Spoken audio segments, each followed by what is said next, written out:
है तो, और वो ये कह रही हैं कि बस 20 से 25 मिनट के अंतर से हम बच गए, वरना जान जा सकती थी। क्या मोहम्मद यूनुस पहले से जानते थे कि अंतरिम सरकार में उन्हें जिम्मेदारी मिलने वाली है, और क्या वो जानते थे कि ये सही समय है अभी हमला कर दिया जाए, हत्या हो जाए?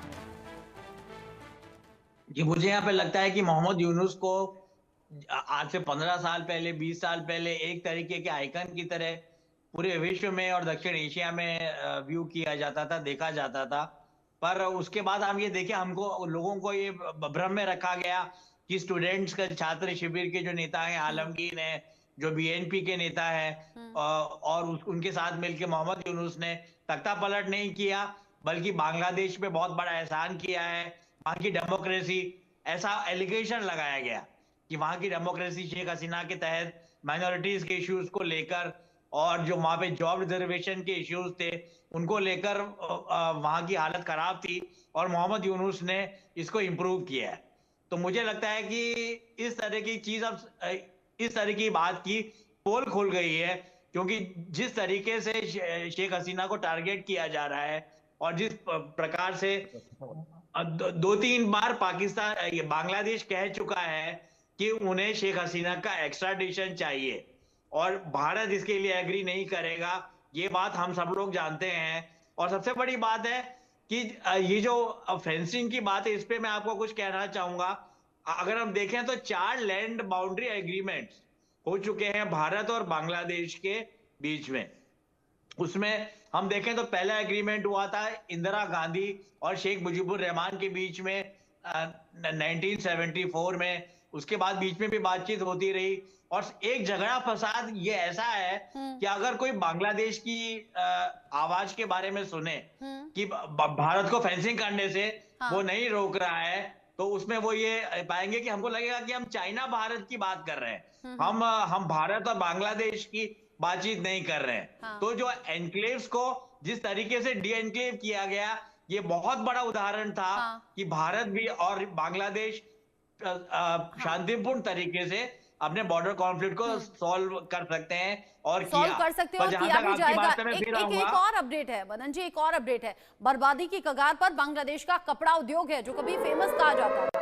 राजनीतिक संकट के चलते बर्बाद हो रहा है कपड़ा उद्योग, और कपड़ा उद्योग में भारत के पास सुनहरा मौका भी है। कहा जा रहा है कि कपड़ा उद्योग के निवेशकों का भारत की तरफ अब रुख हो रहा है। 15% तक कपड़ा मंत्रालय का बजट बढ़ाया जा सकता है, और अब तो चूंकि बजट भी आने वाला है, ऐसे में कुछ बड़े ऐलान कपड़ा मंत्रालय के लिए किए जा सकते हैं। कुछ बड़ा बजट हो सकता है कि अलॉट हो जाए, क्योंकि बांग्लादेश में अभी आर्थिक संकट भी है और बांग्लादेश का कपड़ा उद्योग भी यहां खतरे में दिखाई दे रहा है। कुछ और जानकारी है कपड़ा उद्योग से जुड़ी हुई, जो एक एक करके हम आपके साथ में साझा कर लेते हैं, उसके बाद मेहमानों का रुख करेंगे। बांग्लादेश में कपड़ा जो व्यापार है, कपड़ा उद्योग है, वो अब खतरे में नजर आ रहा है, और ये राजनीतिक संकट के चलते ही बर्बाद हो रहा है। और ऐसे में भारत में निवेश के बेहतर चांसेस दिख रहे हैं। कपड़ों का निर्यात कैसे 2024 जनवरी से नवंबर तक बढ़ा है या फिर घटा है, ये आप देख लीजिए आपकी टीवी स्क्रीन पर। बांग्लादेश और भारत के ये कुछ डेटा हम शेयर कर रहे हैं, जहां पर 2024 जनवरी से लेकर नवंबर तक का ये डेटा है। यहाँ पर सत्ता परिवर्तन भी हो गया, तख्ता पलट भी हो गया बांग्लादेश में इसी टाइम पीरियड के दौरान। यहाँ देखिए बांग्लादेश यहाँ पर 0.46% घट गया कपड़ा उद्योग, और यहाँ भारत में 4.25% बढ़ा है। अब इसमें फायदा और नुकसान भी हुआ है।